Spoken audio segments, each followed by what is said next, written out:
In the name of the Father, and of the Son, and of the Holy Spirit, amen. Good morning, St. Paul. I'd like to begin this reflection by maybe putting you in a situation. The situation is going to be upon which I'm going to reflect. I'd like for you to imagine you're walking in downtown Toronto.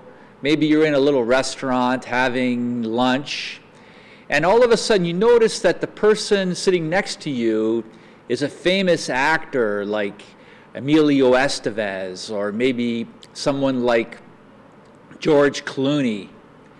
And then you have an opportunity to have a discussion with them. While you head home, and then as you walk through the door, you would be bursting with excitement, telling your brothers or sisters or your mom and dad about the encounter that you had with someone famous, someone great. I would like to use that excitement, and I hope I can convey this excitement as I talk to you about John Henry Newman, a man who is going to be honored by the Pope in England this weekend. In fact, Pope Benedict XVI begins his journey to England today. He will be there over the next few days. He will make John Henry Newman blessed, a step in the process to becoming a saint. And John Henry Newman is worthy of such an honor. In fact, he has been called the greatest writer in the English language. And when you think that Shakespeare wrote in the English language, and some of the great poets and writers, to say John Henry Newman is the greatest, that says a lot. His works, the Apologia Pro Vita Sua, although it is a Latin title, it is a masterpiece of English prose. His Oxford and university sermons, his book, The Idea of a University, which was actually tried in Ireland, where he formed a Catholic university, these are masterpieces beyond compare. John Henry Newman was born, he was raised an Anglican. He went to the great school of Oxford, where he was one of the most preeminent scholars. He rose to the very top. He became an Anglican cleric, an Anglican priest, and then in his prayers, in his discernment, he decided to convert to Catholicism. We can't minimize the great controversy that caused in England in the 19th century.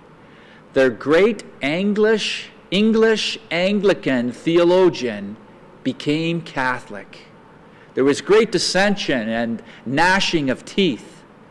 But Newman knew, he prayed, he knew that the truth, the fullness of truth, lay in the Church of Rome. Among his writings, he was the first theologian to introduce the idea of conscience. He said that conscience is the great guide in ethical decision-making. We know what the Church teaches, we know the Ten Commandments, but John Henry Newman applied to conscience. In any given situation, let your properly formed conscience be your guide. It was a revolutionary breakthrough. He was considered the father of Vatican I, even though he wasn't at that Vatican conference. He became Cardinal of Great Britain, a great man.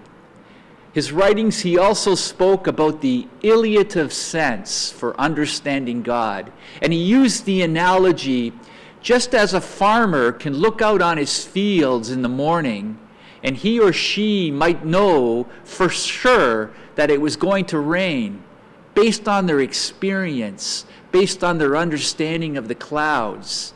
That iliative sense that they have, that same sense can be used to prove the existence of God. A great individual. I would like to close with a little poem and use that as a prayer. I'm a little nervous, I hope I get it right, but it is a poem that I have recited many times in my life, and it has brought me great comfort in times of darkness and despair. He refers to Jesus as the great light. And we'll begin, and I'll ask you to reflect on it, and we'll use this as our prayer. Newman wrote, "Lead, kindly, gentle light, Amid the encircling gloom, lead thou me on. The night is dark, and I am far from home. Lead thou me on. Keep thou my feet. I do not wish to see the distant scene. One step enough for me. I was not always thus, nor prayed that thou should lead me on.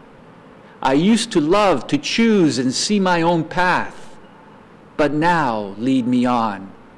I loved the garish day, and spite of fears, pride ruled my will.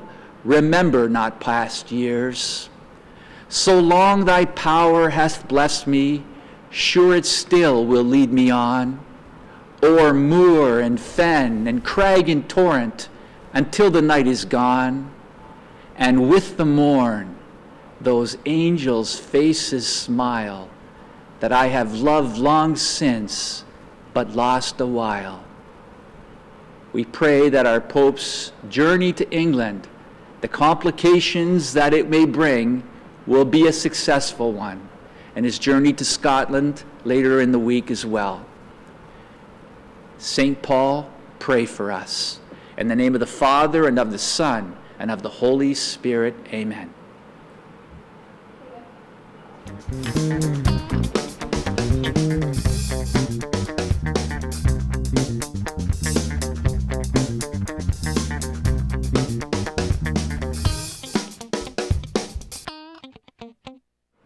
Good morning, St. Paul. My name is Lucas Medeiros, and here are your morning announcements. The Ontario Universities Fair 2010 will be held from September 24th to 26th at the Metro Convention Center in Toronto. If you plan on visiting the Universities Fair, please pick up the info handout to help you plan and gather all the information you need to apply to this university. This is especially important if you're grade 12. And now time for sports.